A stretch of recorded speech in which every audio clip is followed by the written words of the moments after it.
Greetings, family. Welcome to our focus on Ghana. I have my guest in the studio with me today, our beloved brother Kwame Ossie, writer, journalist, and Pan-Africanist. And he's joining me today because we're going to be focusing on Ghana for this series. We're going to be taking a look at, the economic situation, the political situation, social activities, what's happening on the streets of Ghana. And so this is going to be a series that's going to be looking at Ghana from a range of different perspectives. So, Brother Kwame Ossie, welcome. Now, greetings. one of the stories, Kwame, that hit me this strong, some say weak, we say strong, and I don't know whether it's true or not, but even if it is just a rumor, I just want to get your comments on it. But I saw a video that's gone viral on social media talking about the prospect of Elmina Castle.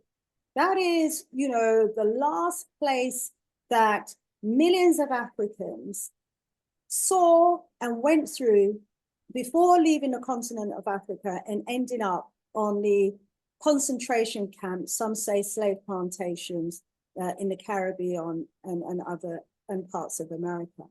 And there's a suggestion that this is going to be turned into a restaurant or possibly a hotel. Now, it may not actually be true, but, the thought about it is just excruciating. What are your thoughts on this prospect? Yeah, thank you for that. If it is true that the powers that be in Ghana, be the government of Ghana or the Ghana Tourist Board, has sanctioned that a European is meant to open a restaurant within the confines of the Elmina Castle. I think it's quite grotesque. I think it's ghastly. I think it's despicable that a site from which many Africans were taken from and kidnapped before going to the New World, and a site that should be sacred to African people, just as Mecca is for Arabs, just as the for example, St. Paul's Cathedral in London is sacred to the British, or the Montmartre is sacred to the French, or the Colosseum is sacred to the Italians.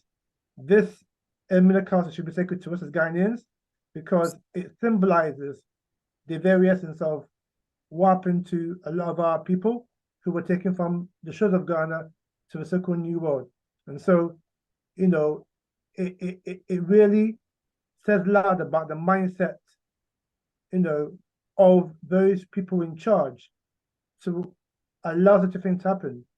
That would, you could say, desecrate, because believe it or not, on the site of the Cape Coast Castle itself, or Elmina Castle rather, that was built by the Portuguese, there's actually remains of Africans who were killed before embarking on the ships that took him to the New World. And so to even have a restaurant, even the thought of that, it shows that someone somewhere is not thinking right, and somebody is probably more interested in a quick buck than preserving a sacred site such as the Elmina Castle. My brother, absolutely agree with you. It needs to be preserved into perpetuity, as a constant reminder of, what can go wrong with us as Africans if we allow ourselves to be divided and if we allow our brothers and sisters to be sold. It's said today that most of our brothers and sisters and the chiefs that were left behind on the continent didn't know, what we were being sold into. But, now they found out, and now they know. To make sure that it never, ever happens again, we need to make sure that that site is maintained as a sacred site, as you say, and as a constant reminder of what could possibly happen if we're not conscious as a people of how others, may well decide to treat us. And, to put anything else on that site, such as a restaurant or a hotel, rather than having it as a sacred site, it's like dancing on the graves of our ancestors. It's like laughing and dancing on the graves of those that died, and suffered at the hands of that wicked, evil, demonic system of enslavement. So certainly hope that they don't go through with that, because, it would be a serious slap in the face for those of us who are survivors, of the enslaved, as well as, all of those that tragically lost their lives under that brutal system. Imagine. Wow. Anyway, let's certainly hope that there's no truth in that whatsoever. But as you said, if it is true, that it doesn't go through. The last time we had our brother Kwame with us on Ghana Focus, wow, we were talking about the fact that Ghana, despite it being wealthy in gold and diamonds and all of these rich mineral resources, it was actually borrowing, believe it or not, something like 30 billion, was it? Or was it 3 billion? No, just 3 billion US dollars. 3 billion from the IMF, and that, we were saying, is inevitably just going to worsen their economic situation. So today, we want to talk about what the economic situation is in Ghana. So over to our correspondent, brother Kwame, shed some light for us, please, Kwame, on the economic situation in Ghana. All right, so contrary to what has been said, particularly in the Ghanaian media, and also by the government of Ghana, the economic situation is very, very dire in Ghana. And to the extent that there was even a report by I think it was the United Nations or the IMF itself, saying that since COVID, more than 250,000 Ghanaians have been pushed into the poverty trap. Okay. And that was even before Ghana took out this £3 billion facility from the IMF. And so that tells you that the economic situation in Ghana is indeed very, very dire, when 250,000 more people have been put into poverty as a result of COVID, and also the mismanagement of the economy by the government of Ghana. And so we see now whereby food prices are very, very expensive in Ghana. Things like rice, millet, tomatoes, grain, even sugar, even oil, vegetable oil. All these things have actually tripled and quadrupled in the last couple of years. And many people in Ghana can't afford to buy 3 square meals a day. That's how bad the situation is. And even when we look at even things like the school feeding program, from what I hear on the ground, the food that is being given to children is actually not fit for human consumption. And the quality of the food is that poor that you wouldn't even give it to a dog in some places. So it tells you of the dire situation that the country is facing. And added to that, I talked about last week about inflation. Inflation peaked at 54%, but it's now dropped down to about 32%, which is still, very, very high compared to what it was even the beginning of 22. And for me, I would sort of have argued with the figures, because like I said, when you go into markets to buy food, when you look at the price of spare parts for cars, when you look at even the price of even phones, computers, these things are more than 32% increase from what they were last year or even the year before.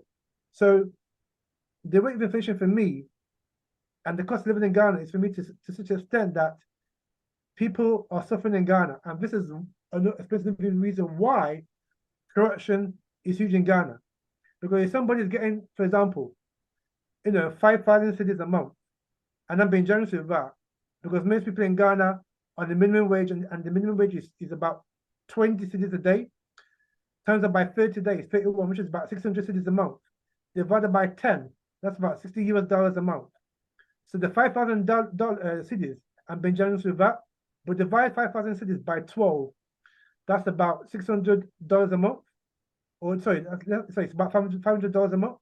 How the hell are you going to live on $500 a month when prices of food, transport, fuel, rent, school fees is a big one. That's not going to be enough for that person. This is why corruption is rife in Ghana, because somebody can't make ends meet on their meager wage, then they're going to resort to corrupt practices in order to feed their family and put food on the table and pay for things like their rent, light, etc. And so, you know, it compounds the current economic predicament in Ghana. And also, what many people in Ghana even don't know about is that under this IMF deal, Ghana had to agree to what is called the domestic debt exchange program as a way to cut down the debt GDP ratio. So I said also last week about the debt GDP ratio was about, it's going to end the year about 95%.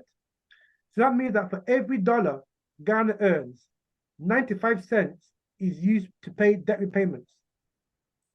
Meaning that you've only got 5 cents to pay teachers, nurses, other public sector workers, to build schools, roads, factories. And this is why Ghana is borrowing money, because it doesn't earn enough, to pay its way.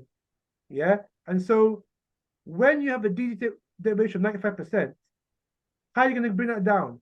And the way the government is doing it is not by cutting its own expenditure, which is quite high, but to actually raid people's pensions and use some of that pension money to pay back some of the debt that it owes. And that's going to take at least a good 10 years.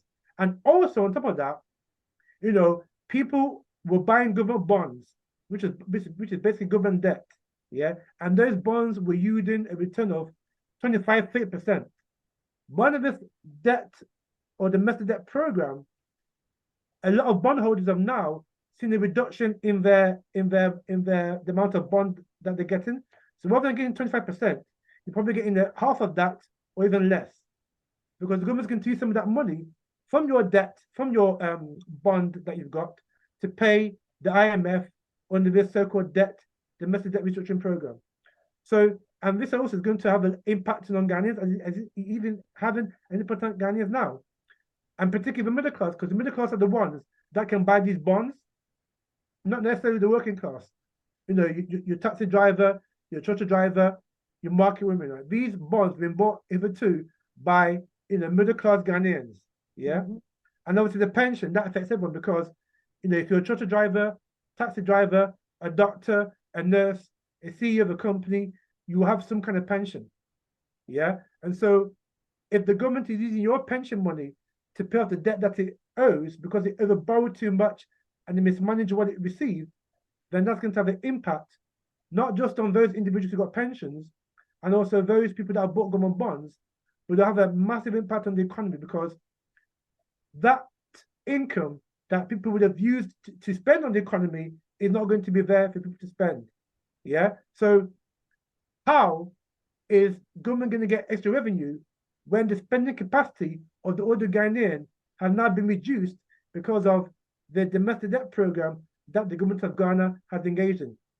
And this is what many of the Ghanaian commentators, many in the Ghanaian media, and even the government themselves, they're not letting on, because it's an election year. Well, a year from now will be election in Ghana. And so they didn't really want to talk about the depth of the severity of the problems, so they're kind of hiding it. But if the ordinary people of Ghana knew the severity of the mess that this government has put them in, there'll be little pro that there was, like in Sri Lanka and other places. But because most Ghanaians are not aware of the severity of the economic crisis that Ghana finds itself in, and many Ghanaians are not really aware of how it's affecting them and how it will affect them going forward. Because like I said, this potentially could have an impact on Ghanaians, their pensions and their bonds for up to 10 years. Very dire situation indeed, with some serious long-term implications. You did mention in there, though, a glimmer of a hope. You said that the inflation rate was over 50%, and it's been reduced now to just over 30%. That's certainly a move in the right direction. Hopefully, that is part of a financial strategy that's been put in place to bring inflation under control, and hopefully, so that they can begin to see prices fall. Do you know anything about the plan that the government has in place for continuing to bring inflation under control and to counter the dire situation that we're hearing about in terms of I pensions don't think and everything else. they've got a plan per se, because on the other hand of the equation, you've got high interest rates. So right now, interest rates in Ghana are about 30%, and that makes borrowing expensive. So if you're a small business owner in Ghana and you want to borrow money for your business, you're going to borrow at least 35% in Ghana. And there's no sign over the next short term, i.e. next 2 to 3 years, the interest rates are going to go down in Ghana to acceptable levels. And so you got that. Also, you got the cost of doing business in Ghana.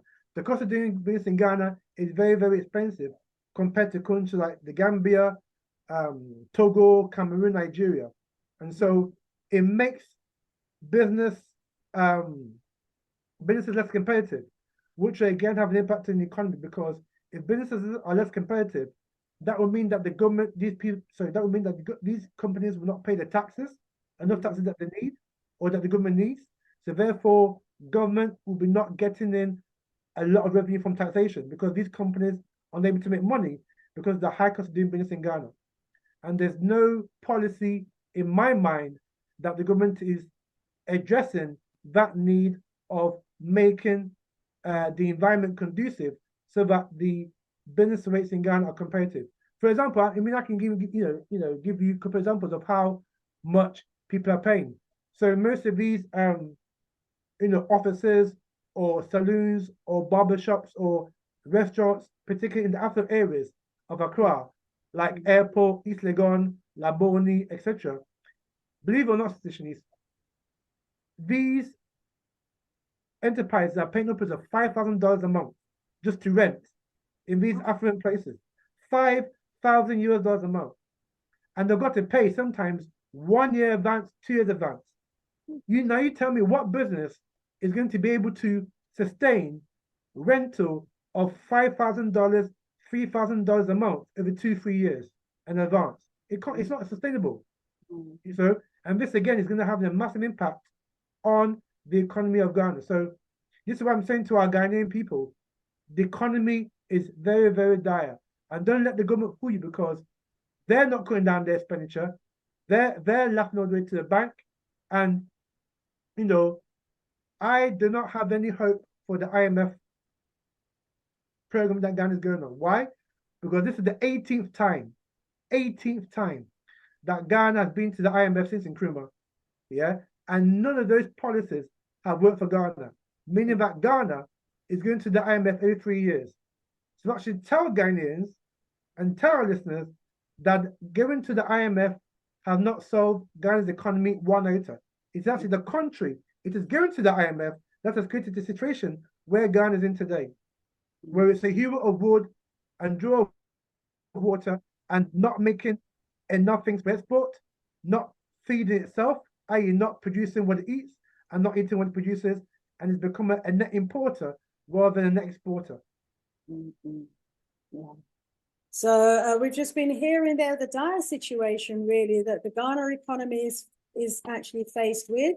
And it doesn't seem as though they've got an effective financial strategy to get themselves out of it either. I think, if there are any great economists out there, financial advisors out there, please get in touch with the Ghanaian government and have them look seriously, at their borrowing and also at inflation and their policies to do with taxation, cost of living, rental prices, etc. All of these need to be brought under control so that the economy can function more effectively. Brother Kwame Osei, we thank you so, so much for joining us today on our focus on Ghana. Family, we will be black, all being well, next strong, again with another show where we focus on Ghana. If you have any suggestions about what aspects of Ghanaian activities that you would like us to look at from either political, economic, sociological, any of those perspectives, drop us a message in the description box under the video. For now, Sister Shanice and Brother Kwame Osei out of here. Bye for now. Bye. Bye.